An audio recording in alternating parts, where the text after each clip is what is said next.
My name is Robert Stanton. I'm a salesman at a company that's ingrained in the local community. This year I'll be turning 28, but this city isn't where I grew up.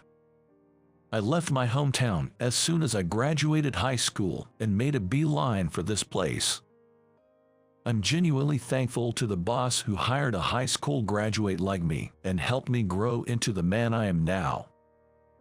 Back in the day, I had quite a reputation as a troublemaker in my hometown. You could say I was a bit of a wild child.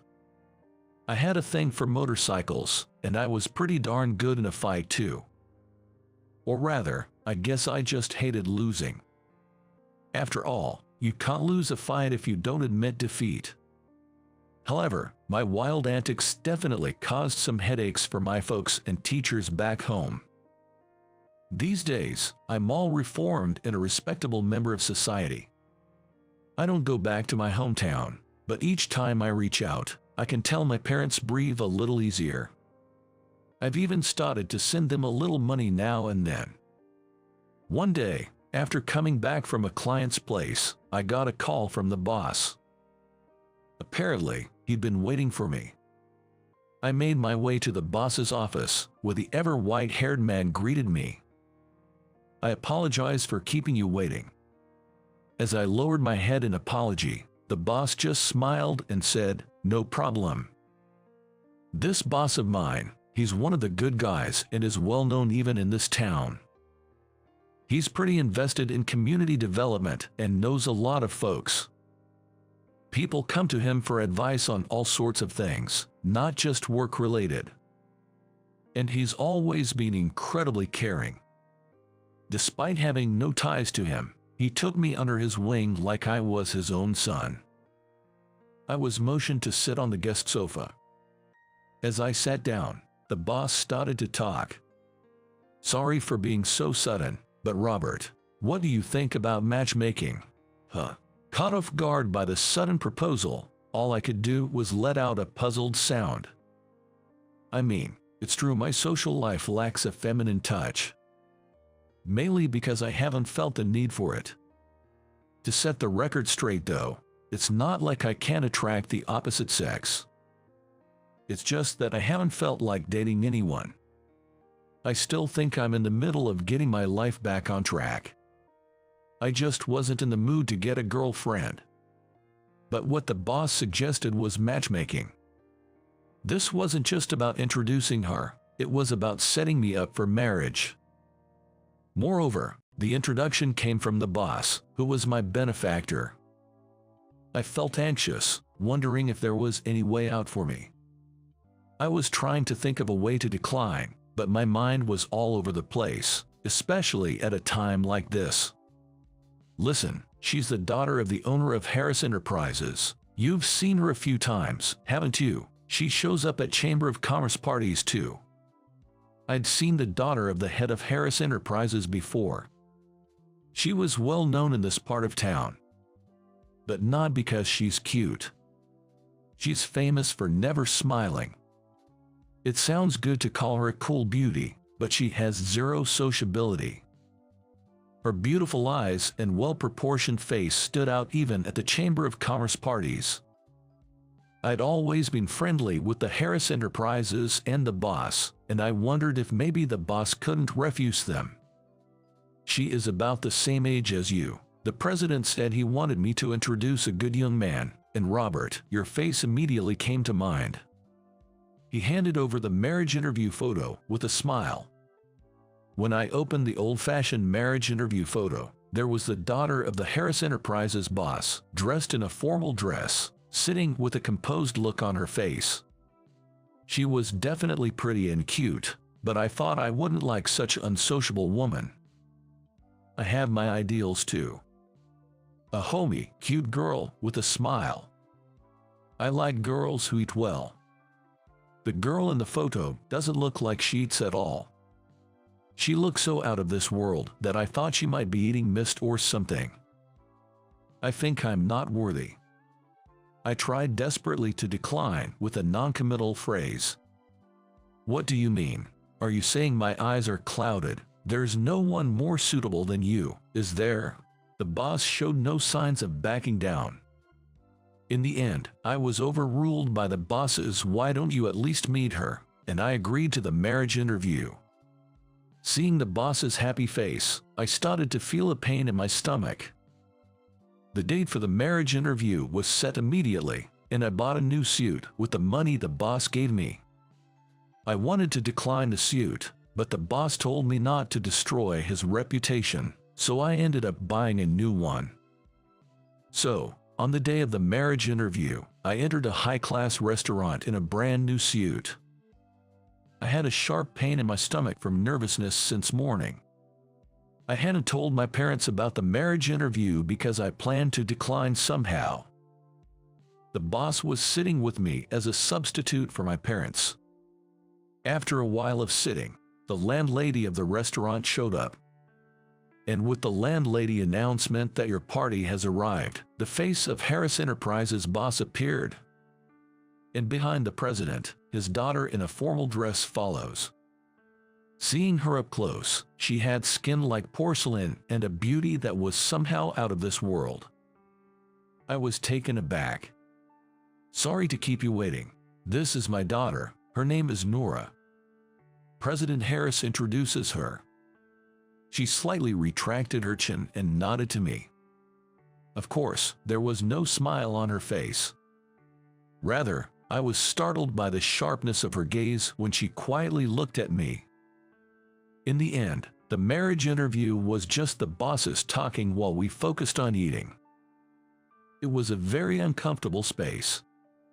The meal was finally over with the dessert, and the two bosses left the table together, saying now it's up to the young people.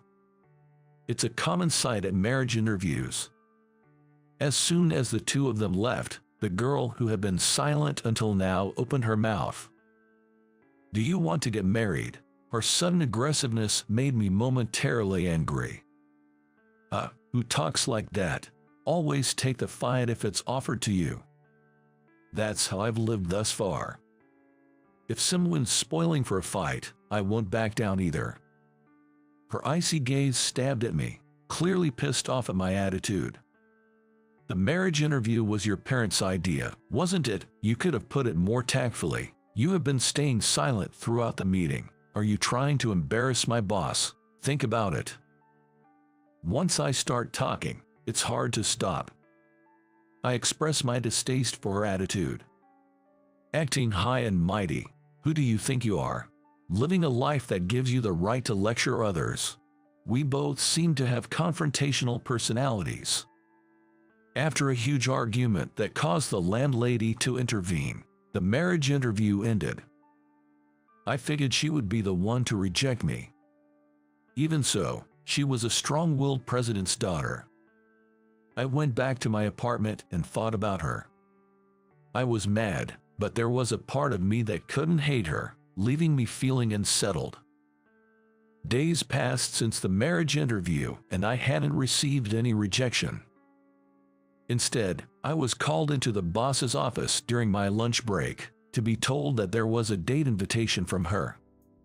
I was genuinely shocked and taken aback. After such a huge fight, her not rejecting me was surprising. It could be some kind of prank. I left the boss's office feeling like I'd been had. In my hand was a note with the date and time of the next meeting. I needed a drink to deal with this. As soon as I got back to the office, I asked a colleague to join me for drinks that night. That evening, after getting the news about the date from the boss, I went out drinking with my colleagues at a bar. The story of the marriage interview had apparently become office gossip, and my colleagues seemed genuinely interested. I amusingly shared with them how I had a major fight with the president's daughter at the marriage interview. My colleagues jokingly warned me, "You're gonna get fired," and I felt a chill thinking it might not be that far-fetched. To shake off that anxiety, I got seriously drunk, which was something I hadn't done in a long time. A junior female colleague was doing her best to support my drunken self. As we staggered towards the subway station, I spotted Nora Harris in the crowd. Our eyes locked instantly. Then, expressionlessly, she flashed me the middle finger. In response to her blatant provocation, my drunken head heated up. I was pulled along by my junior female colleague as I wobbled. Even as I was being led, I couldn't take my eyes off Nora. Noticing my gaze, Nora nonchalantly lifted her skirt to flash her pure white thighs at me. I was captivated by their whiteness. Just as I heard, "Watch out, you're going to hurt yourself," I crashed into a corner wall. I saw stars as I banged my head on the wall. Ouch! I crumpled over, clutching my throbbing head that I had hit hard. Out of the corner of my eye, I saw Nora grinning wickedly.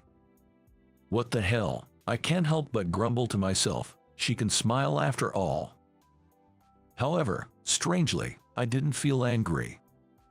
I found myself starting to enjoy Nora's audacious personality. The date that I was dreading somehow became something I was looking forward to. On the day of our date, I still had a bandage plastered on my forehead. Despite this, Nora's expression didn't change at all. As soon as we sat down side by side on a park bench, Nora repeated the words she had said during our initial meeting. "Do you actually want to get married?" Hearing the same phrase again, I felt there was a catch to this matchmaking. I thought that she might have a compelling reason to get married. "If there's a reason, I can help. Would you mind sharing it with me honestly?" She looked at me, her eyes wide with surprise. From my serious expression, she understood I wasn't joking. After a deep breath, she began to speak. This marriage interview, it seems, was something she had requested to her father. Apparently she wanted to prove herself to Tom. She had been in a long-term relationship with her first love. But she had been betrayed by him and her best friend. Betrayed by her boyfriend and her best friend. The deeply wounded Nora wanted to get married to show them up. She wanted to show them that she didn't need them. That was the reason why she was rushing into this matchmaking. Her story left me a bit flabbergasted, but I also felt sympathy for her being betrayed by people she trusted. Being left alone suddenly is hard. I am a daughter of a president, so it'd be like you're marrying up, right? I'll also treat your parents well. If you want, we can even divorce when it suits you. Her face was dead serious as she desperately tried to persuade me. I guess she's this desperate because she still can't forget her first love. Suddenly, I find myself feeling a strange affection for her.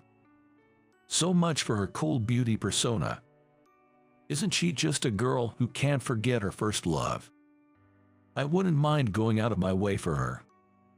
After hearing her whole story, I found myself thinking like that.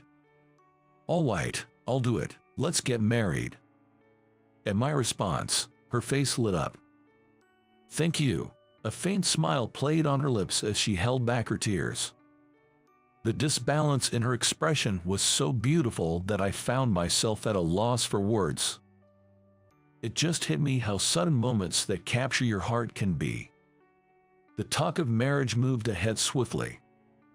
After all, she, Nora, wanted to get married as soon as possible. When I reported my plans to marry to the boss, he was happier than when his own son got married. I want to pay a visit to your parents, she said. When I was about to start looking for a wedding venue, Nora said so with a serious face. I haven't been back to my hometown or my parents' house in a long time. For me, my hometown was a place I had essentially abandoned. Only embarrassing memories remain. I was a little afraid to take her back to such a place. I didn't want to deliberately show her parts of myself that I disliked. But she said, it's a necessary step, and wouldn't take no for an answer. In a way, she almost forcefully decided on my return home. When we actually got there, I was surprised to find everything looking so familiar. The family home I so disliked returning to now felt incredibly nostalgic. Seeing my parents again after a long time, They had aged more than I imagined and looked noticeably smaller. My mom teared up at the sight of me, and when I introduced Nora as my future wife, she sobbed. She was overwhelmed with joy. My silent dad also seemed happy about my return, albeit in his own quiet way. After the greeting with my parents, I took her to something she had insisted on seeing during our visit. I led her behind the family's barn. There, her eyes lit up and she exclaimed, "This is amazing. My motorcycle was just left out there, next to the barn." Surprisingly, she loves motorcycles and has a license for large ones. She'd heard about me riding a motorcycle in my student days and had asked to see it. It's not a big one, but it's a bike I cherished. She stared at it for a while and then said thank you. After that, I decided to show Nora around the neighborhood. "So, this is where you grew up?" Looking down on the river from the embankment, Nora said with deep emotion. Compared to the city where she grew up, this must have seemed like a peaceful countryside. Everything might be new to her. After deciding to get married and meeting a few times, Nora's expression gradually softened. She would even flash a small smile at me. If we build a home together, will she smile more? As I thought about creating a warm home, I felt a bit foolish. She's marrying me not because she loves me, I remembered. But I guess it's okay because I'm in love with her. "Hey, is that you, Robert?" A hoarse voice called out to me, probably from too much drink. Turning around, I saw an old friend from my rebellious days, Steve, looking at me with a surprised expression. On either side of Steve, young punks still in their prime were standing by. It seemed Steve couldn't manage to reform himself after all. "Yes, but who are you again?" At my reply, the heat in the room instantly surged. I figured he was a mate from my reckless past, but his features had changed so much I couldn't recognize him. The signs of a rough life were etched onto his face. "You think you can just waltz back here after all this time, acting high and mighty like the old days?" He glared and threatened me, but I wasn't scared in the slightest. My only worry was whether my girlfriend who was with me would be in any harm. As we locked eyes, Nora peeked her head out between us. "So it's true you were a badass?" she said, starting to laugh, clutching her stomach. Seeing her laugh so freely, both Steve and I were taken aback, losing momentum. "Who's this you're with?" "She's the woman I'm going to marry." "I see." Just like that, a peaceful expression fell over Steve's face as he looked at Nora. "It seems like your life has been moving on just fine." Hearing that, I remembered clearly who this guy was. The moment I realized, I froze on the spot. He was my ex-girlfriend's brother.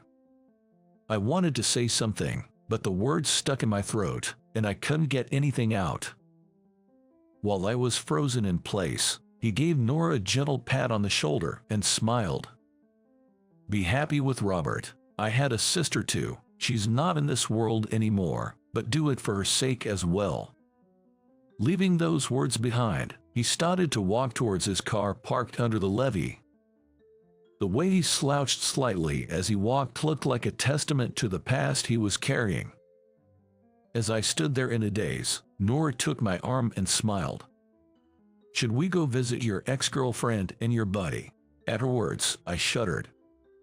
I wondered how she knew, my mind spinning. I left my hometown because of a motorcycle accident.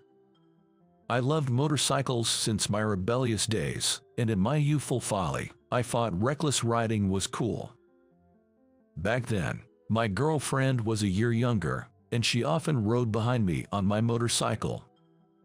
The night of the accident, I was at the police station because of a fight I got into during the day, along with my parents and my school teacher.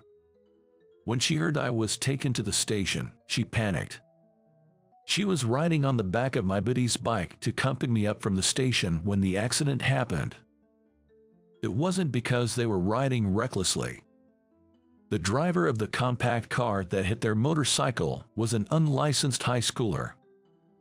He was a kid just like us, up to no good, and apparently he fled the scene without even calling an ambulance. When I was finally released from the police station, I remember being punched out of the blue by her brother at the entrance.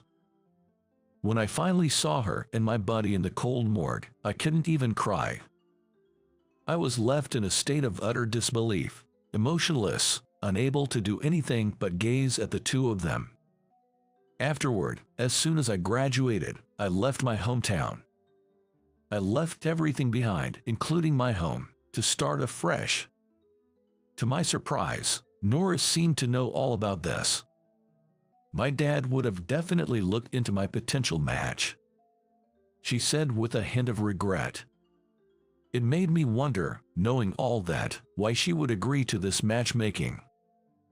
Knowing my past, how did this match even happen? By all accounts, I was a nuisance, wasn't I? Did her father not consider the harm it could do to his daughter? Times change. My dad understands that, and so do I. She retorted, sounding a bit upset. I scratched my head, realizing the depth of Nora's father's understanding. Perhaps being raised by such a parent is what made Nora as compassionate as she is. Let me meet her and his best friend. For the first time, I visited the graves of my ex-girlfriend and best friend. Nora stood next to me, her hands folded in silent prayer. When I asked her what she'd been talking about, she said, I was informing them about our marriage, with a chuckle. I declared that I was taking Robert. With a serious face, Nora walked ahead, leaving me stunned. She turned back and reached out to me. I took her hand. We held hands for the first time. Her hand was slightly sweaty, perhaps from the nervousness. Her face was calm as always. When I gently swung our hands, she looked down and gave a small, shy smile. Her shy smile was endearing. I wished she could open up to me sooner. And so, we walked hand in hand down the Sunset Road, lost in thought. 6 months after greeting my parents, we were finally on the eve of our wedding. Nora was still a grad student and surprisingly, busier than I was with my job. You're free to do what you want on your last night as a bachelor, you know, Nora told me at the cafe we were meeting at. My coworkers had invited me for drinks, but I wasn't particularly excited about my last bachelor's night. I was a little worried that Nora might get cold feet at the last moment. Nora, unaware of my feelings, seemed slightly upset. I think she feels guilty for pushing me into this marriage. Ew, how awful. Nora's face fell as she raised her voice. Do you know them? It's my ex, Tom. As I turned to the entrance, I saw a man in a suit and a trendy-looking girl entering the cafe. When the man spotted Nora, a distasteful grin spread across his face. He walked straight over to our table. Long time no see. So, you're getting married, huh? He talked as if we were close, but his eyes weren't smiling. He was a good-looking guy, but there was a hint of danger about him. Tomorrow is our wedding. It's a small ceremony for my family only. This is Robert. He's going to be my husband. Nora introduced. I gave a slight bow and muttered a quick, hi. The man looked down at me as though I was something disgusting. The girl with him looked anxious. So, you're being shipped off to a husband so soon. Is this an arranged marriage, or just a move to get back at me? Pathetic. Despite his provocative words, her expression remained unchanged. She cast her eyes down, seemingly ignoring the man's harsh words. Even if Nora could shrug it off, I couldn't. I glared at the man from my seat. My attitude seemed to make him falter slightly. I don't know where he comes from, but I'm not about to be bested by some man who's probably never thrown a punch in his life. Are you trying to pick a fight with my wife, or with me? I don't back down from a fight, you know. What are you gonna do? So what if it's an arranged marriage? Nora is the woman I chose. She's too good for you." When I growled back, Tom's face went pale. Layla, who fell in love with Tom, pulled the man's sleeve and said in a low voice, "Stop it. Really? You're gonna marry this uncouth man? Don't expect to be happy." Tom spat out a petty parting shot, then hurried out of the cafe as though he was fleeing. Nora watched him go, her face stunned. Then, she turned to look at me intently. I felt strangely uncomfortable under her gaze. Double what? Unable to endure Nora's scrutiny, I turned away. Ignoring my discomfort, she placed her hands on my cheeks and turned my face towards her. "Do you love me?" She looked deeply into my eyes and quietly asked the question. Caught off guard, I started to panic. My body temperature rose dramatically. At the same time, an irrational anger welled up in me. What a clueless woman. My words slipped out in embarrassed frustration. She frowned and gave my cheek a firm pinch. "Ouch, ouch, stop it. I just like you, okay? I never said you had to like me back." The pinching fingers finally released me, but my moment of relief was short-lived as she swiftly slapped both her hands on my cheeks. Why do I have to endure this? I glared at Nora, my eyes watering from the pain in my cheeks. How clueless can you be, you thick-headed man? Surprised by her sudden confession, I pinched my own cheek. I wanted to make sure I wasn't dreaming. My cheek did hurt, and she was standing in front of me, looking angry. And she seemed to be on the verge of tears. Making the bride cry the day before the wedding was unforgivable. I'm sorry. I apologize. I realized that I was the clueless one. She had been giving me signals all this time, and I had missed them. Nora stood there, her face pouting. Tomorrow, she would be standing next to me in a pure white wedding dress. I was glad I could confirm her feelings the day before our wedding. We might have our fair share of arguments, but we'd be a happy couple. Indeed, Nora and I were a perfect match.